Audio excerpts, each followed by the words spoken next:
it is something that comes up a lot in what I do, in what Wild Eye does, is people book on a Great Migration Safari and they say, oh, can you guarantee a crossing? Of course I can't guarantee a crossing. It's not going to work like that. Someone comes with me to Sabi Sands, for example, to photograph leopards because they fall out of the trees there most of the time. Can I guarantee a leopard sighting? No, I can't.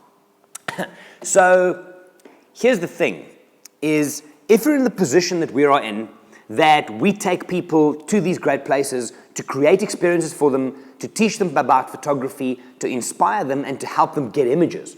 Yes, on my website, on my brochure, and anybody who does this game, if anybody tells you else, they're lying. Yeah? Anybody else who's in this game will put stuff out there, and they will say to you, right, we're going to go and photograph the big cats of the Masai Mara. I'm pretty certain in 3 days I'm going to find you big cats in the Masai Mara. But there's always that outside chance that you might not find it. You've seen the Hunger Games, yes? May the odds be ever in your favor. So it is a game of odds. However, what we do is we try and stack the odds so heavily in your favor that what we promise you as far as what you're going to get out in the field is not a certainty, but it's damn close. For example, you're not going to go to the Masai Mara in April and expect to see a migration crossing. Yeah? You'd be stupid to because the herds aren't there. You could get lucky and I don't know, 4 confused wildebeest might charge through the dry Mara River. You've seen a crossing. But it's not the same thing. If you want to see crossings, August and September is prime time because that's when it happens. For the last 24, 25 years, that has been the peak of it. Then place yourself close to the action. Get good guides. But I'm not just talking about us, well, us as well, but the local guides, the guys who knows the lay of the land. They know the animals of the area. Each cats, they have territories. These guys will know those kind of things. Go out, make sure you don't have to come back to the lodge for breakfast because that leopard is going to come down the tree. It's inevitable. But if you come back to the lodge for breakfast, you're going to miss that shot. So look at what it is that you can do out in the field. Stack the odds as heavily as you can in your favor, which should, and again, it's never a guarantee, but it's going to give you a much better chance. Gear, if you're watching this, you were on Big Cats with me last year. Now, Big Cats in Tuskers is Big Cats of the Masai Mara, Amboseli for elephants, and for Kilimanjaro. Guess what? We didn't see the mountain once in 4 days because it was covered with clouds. But my brochure, my website says, ooh, we're going to see the mountain. Look, here's a pretty picture I took. It's nature. You cannot predict these things. Same thing. We wanted to photograph Lake Amboseli, huge dried crack piece of dry lake bed within Amboseli. It's always dry. It's always dusty. It's always cracked earth. Except when we got there last year, the day before there was 100 mils of rain.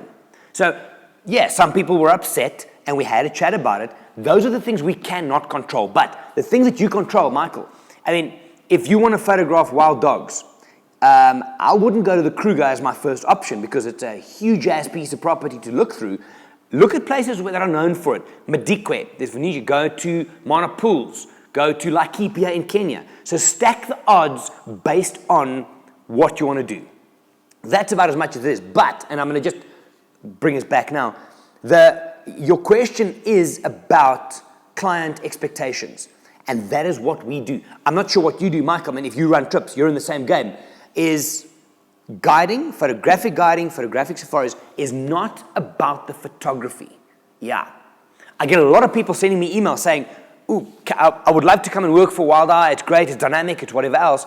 And then they send me 15 images or here's a portfolio of my work. It's great. There's a lot of shit-hot photographers out there, but they might have the personality of a wet toilet roll. And this is a people's game. It's about managing people's expectations. From the moment you make contact on email, on the phone, at a coffee shop, all the way through to hugging at the airport when you're done. So it's a people's game. It's, yes, you need to be a good photographer. Yes, you need to understand how all of that works. Yes, you need to be a qualified guide, and I strongly believe that. You need to be a qualified guide to run photo safaris. You need to be an experienced guide, but that's the tip of the iceberg.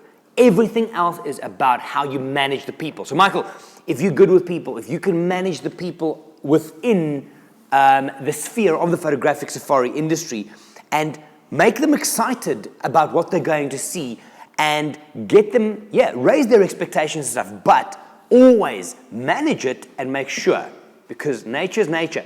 Always expect the unexpected when you go out there. So, how to manage clients' expectations? Exactly that. Manage it. I think that's the short version. And may the odds always be in your favor. Had to do that.